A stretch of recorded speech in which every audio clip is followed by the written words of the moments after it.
Sejarah asal mula para dewa menurut mitologi Jawa.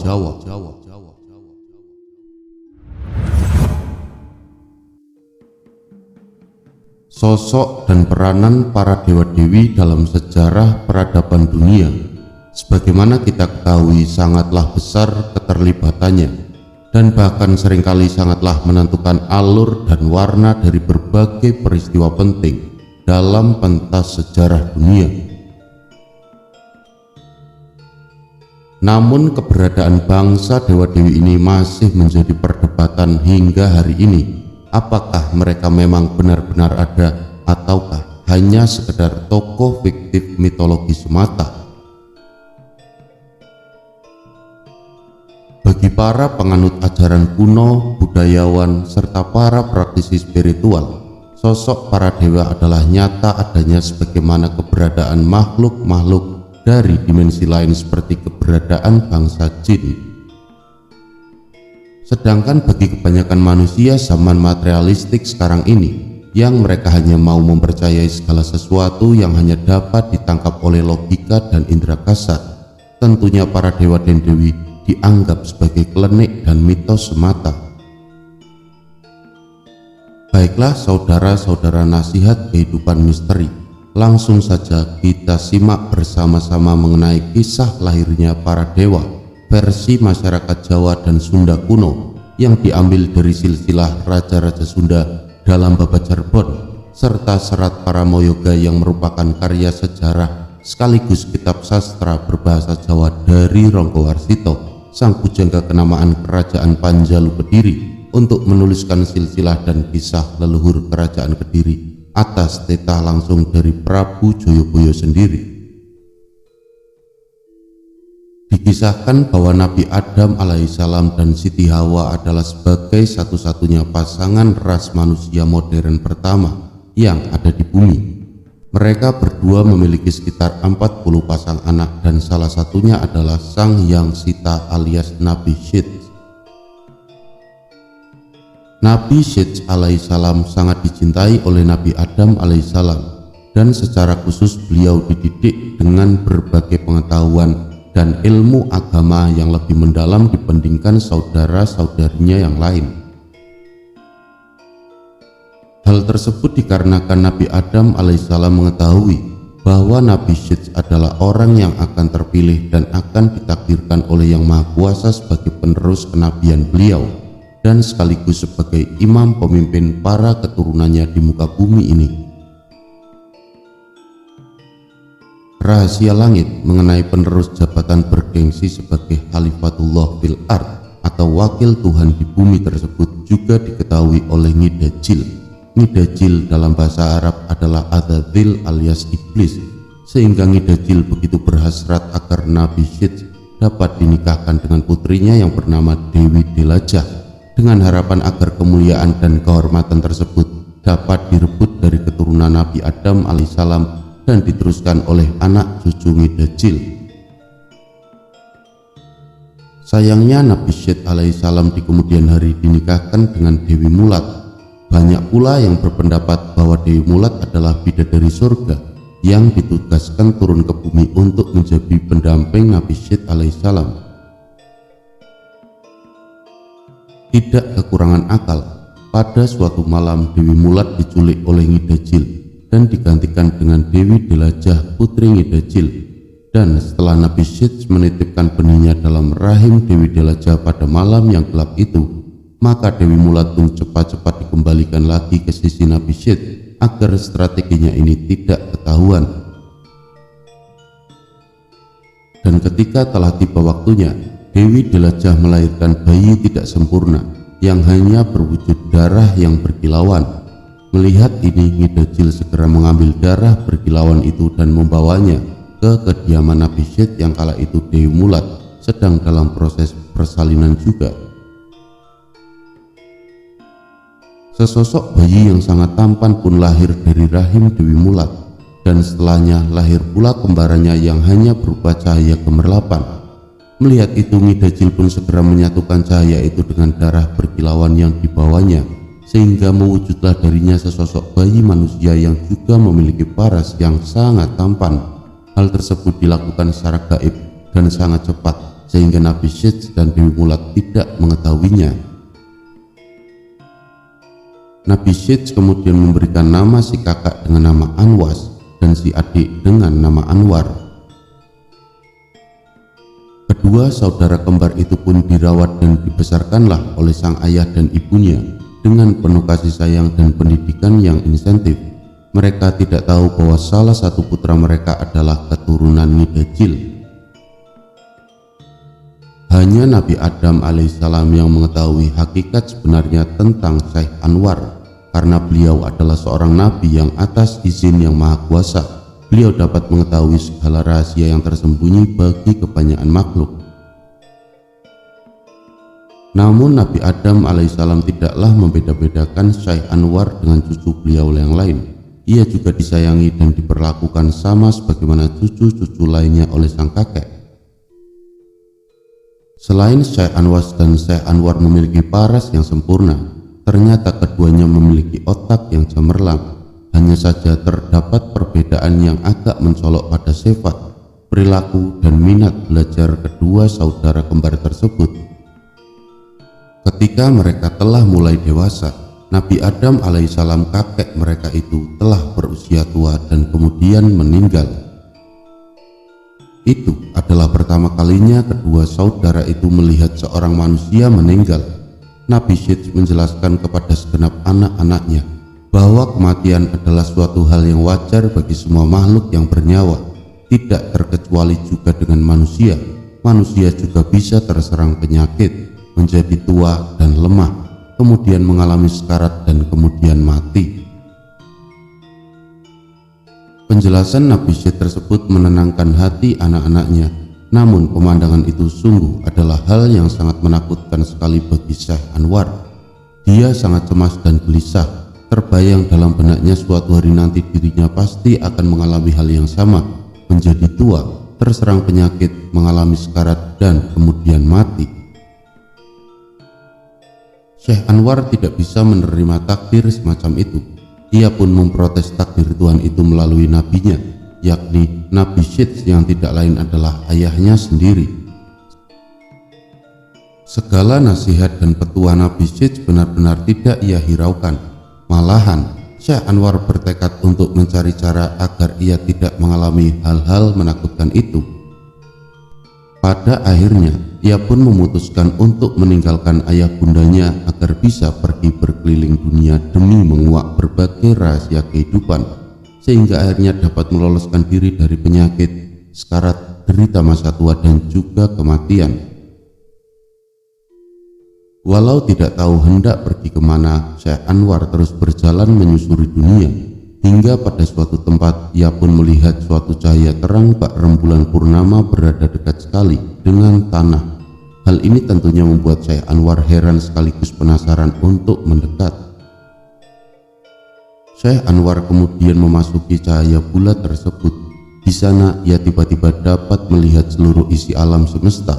Di sekelilingnya juga terhampar suatu taman yang sangat indah. Sungguh suasana yang damai, sejuk, dan nyaman apabila berada dalam cahaya itu.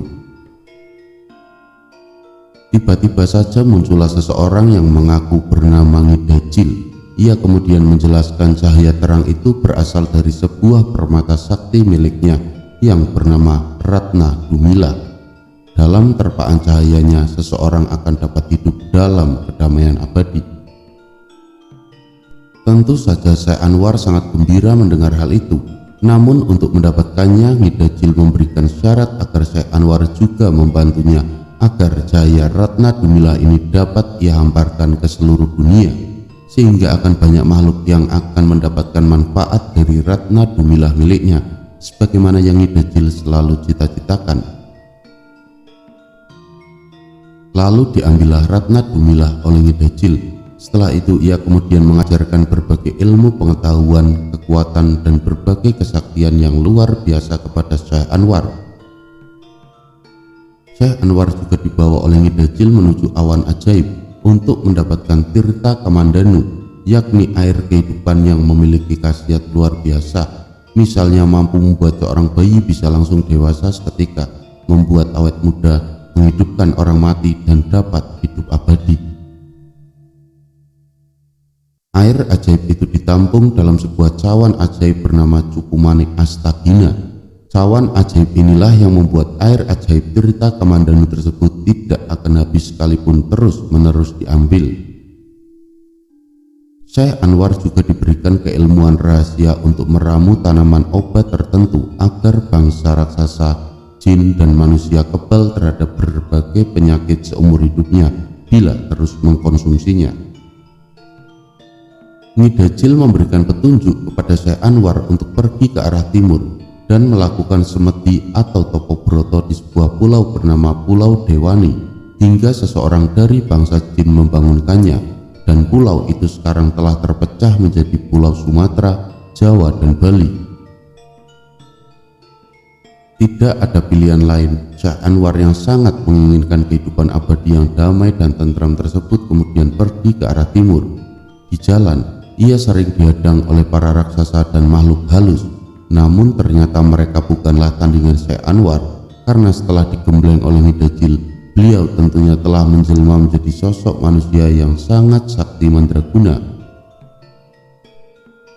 Dan pada akhirnya Syekh Anwar melakukan semedi di sebuah gua di atas sebuah gunung di Pulau Dewani yang sangat angker itu.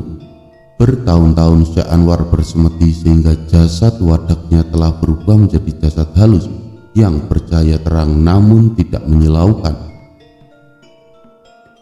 Sementara itu di tempat lain, dalam istana kerajaan yang juga masih berada dalam Pulau Dewani itu, sedang diadakanlah sebuah rapat darurat antara sang raja dengan para punggawanya. Mereka tengah membicarakan mengenai pagebluk atau wabah penyakit yang sedang menyerang para penduduk kerajaan jin tersebut. Berbagai cara telah dilakukan namun hasilnya masih saja nihil. Penduduk semakin sengsara dan banyak sekali yang tewas akibat wabah penyakit yang ganas dan tidak dapat ditanggulangi itu. Rapat akhirnya ditutup sekalipun belum menemukan jalan keluar yang memuaskan. Maka tinggallah kini sang Raja Prabu Nuradi dengan permaisurinya serta sang putri sematawayang mereka, Dewi Nurini. Dalam pertemuan para anggota keluarga kerajaan itu, Dewi Nurini menceritakan kepada sang ayah tentang mimpinya bertemu dengan secercah cahaya terang tetapi tidak menyilaukan mata bagaikan cahaya rembulan. Setelah didekatinya, ternyata cahaya yang terang dan lembut itu berasal dari tubuh sesosok manusia yang sangat tampan. Prabu Nuradi menafsirkan bahwa cahaya lembut seperti rembulan yang didatangi sang putri sematawayangnya itu adalah pertanda kemuliaan dan kejayaan bagi kerajaannya, dan kalau begitu maka hanya sang manusia itulah yang kiranya akan dapat memberikan kejayaan sekaligus mengatasi berbagai masalah pelik dalam kerajaannya saat ini.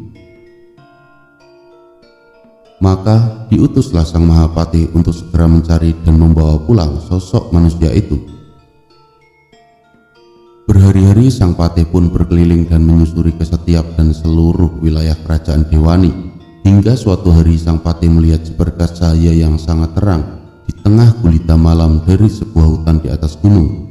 Maka terbanglah sang patih itu dalam sekejap ke arah cahaya tegak lurus di tengah hutan gelap itu. Setelah dekat dengan cahaya itu, dilihatnya sosok manusia tengah bertapa di dalam gua. Dengan penuh kesopanan, sang Mahapatih meminta manusia bertapa itu untuk menghentikan semedinya. "Maaf Kisanak, siapakah Tuan ini sebenarnya dan kenapakah Kisanak bertapa di wilayah suatu kerajaan tanpa meminta izin kepada penguasa wilayah ini?" Mendengar hal itu, sang pertapa yang tidak lain adalah Syekh Anwar tersebut akhirnya terbangun dari semedinya dan kemudian memohon maaf atas kelancangannya. Ia benar-benar tidak mengetahui bahwa wilayah ini ada penguasanya. Sembari bercakap-cakap, sang patih memperhatikan manusia yang tengah berada di hadapannya tersebut, dan ia yakin sang pertapa ini memang benar-benar memancarkan cahaya lembut dan tidak menyilaukan dari tubuhnya. Maka yakinlah sekarang bahwa pertapa ini adalah orang yang sedang sang patih cari-cari. Kisana harus ikut saya ke istana dan memohon ampun kepada Baginda Prabu Nuradi selaku penguasa kerajaan Dewani, ujar sang patih mencoba bersiasat agar sang pertapa mau mengikutinya menghadap sang Prabu. Syekh Anwar pun tidak keberatan, maka dibawalah Syekh Anwar oleh sang patih dengan sekejap mata menuju ke istana kerajaan. Setelah mengenalkan diri, bersopan santun dan memohon maaf kepada sang raja, maka tibalah saatnya sang Prabu Nuradi hendak memberikan pengampunan kepada Syekh Anwar dengan syarat asalkan ia mampu menghilangkan wabah penyakit ganas yang sedang melanda negerinya. Syekh Anwar pun menyanggupi, lalu dengan mengerahkan kesaktiannya, maka dalam waktu singkat akhirnya pagebluk atau wabah penyakit tersebut dapat dihilangkan dari Pulau Dewani. Rakyat yang sedang sekarat berangsur-angsur membaik dan negeri itu kembali sehat dan makmur seperti sedia kala. Tiada terkira sukacitanya sang Prabu Nuradi dan seluruh rakyat di negeri itu. Syekh Anwar pada akhirnya tidak hanya diampuni dari hukumannya, sang Prabu bahkan menikahkan Syekh Anwar dengan putri sematawayangnya, Dewi Nurini yang sangat cantik jelita. Singkat cerita, sang Prabu Nuradi pun mangkat dan digantikan oleh Syekh Anwar menantunya tersebut. Setelah menjadi raja, Syekh Anwar bergelar Sang Hyang Nur Cahya. Dari pernikahannya dengan Dewi Nurini, Syekh Anwar berputra Sang Hyang Nurasa yang kelak memiliki putra bernama Sang Hyang Wenang, yang kemudian berputra Sang Hyang Tunggal atau Sang Hyang Padawenang. Dan telah diketahui oleh khalayak terutama masyarakat Jawa sendiri, baik melalui cerita lisan para pemuka adat, kisah pewayangan maupun kitab-kitab sejarah Jawa kuno, bahwa Sang Hyang Tunggal adalah ayah dari Sang Hyang Antaga atau Togok, Sang Hyang Ismoyo atau Semar, dan Sang Hyang Manikmoyo atau Betara Guru. Dan Betara Guru itulah yang kelak menjadi rajanya para dewa di seluruh Moyopodo. Ia juga sekaligus menjadi leluhur para raja di kayangan, bangsa jin, bangsa siluman, bangsa raksasa, dan juga bangsa manusia. Betara Guru atau Dewa Siwa beserta anak-anaknya Betara Sambu, Betara Brahma, Betara Indra, Betara Bayu, Betara Wisnu, Betara Kolo, dan Ganesha. Ini diantaranya telah beberapa kali menjelma menjadi para pendeta untuk mengajarkan berbagai aturan hidup untuk mencapai kesempurnaan serta kebijaksanaan. Dan di lain waktu mereka juga menjelma menjadi raja-raja untuk mendirikan berbagai kerajaan di berbagai wilayah dunia, termasuk di bumi Nusantara. Ketika turun ke dunia manusia itulah sebagian besar keturunan mereka dilahirkan, dan otomatis dari pernikahan beda alam tersebut akan lahir berbagai manusia mutan yang sangat sakti mandraguna seperti para Pandawa dan Kurawa, serta keturunannya yang terkenal sangat kuat dan sakti seperti Adipati Karna, Gatut Kaca, Bambang Wisanggeni, Anoman, dan lain sebagainya. Jadi inilah alasannya kenapa para raja baik di negeri timur maupun di barat dianggap sebagai keturunan para dewa. Dari penjabaran tentang sejarah dan silsilah para dewa tersebut, dapat dikatakan bahwa para dewa adalah manusia mutan yang memiliki keistimewaan dan pengetahuan mengenai berbagai ilmu rahasia alam semesta. Asal mereka adalah sama juga dengan kita, yakni keturunan Nabi Adam alaihissalam yang kemudian beranak pinak melalui berbagai jalur ras penghuni dunia yang lain seperti bangsa raksasa, bangsa jin, genderuwo, bangsa siluman, dan lain-lain, sehingga mereka mewarisi berbagai sifat unggul dan pengetahuan dari setiap ras itu dan menguasai berbagai ilmu pengetahuan dan teknologi dari berbagai lapisan alam di seluruh dunia.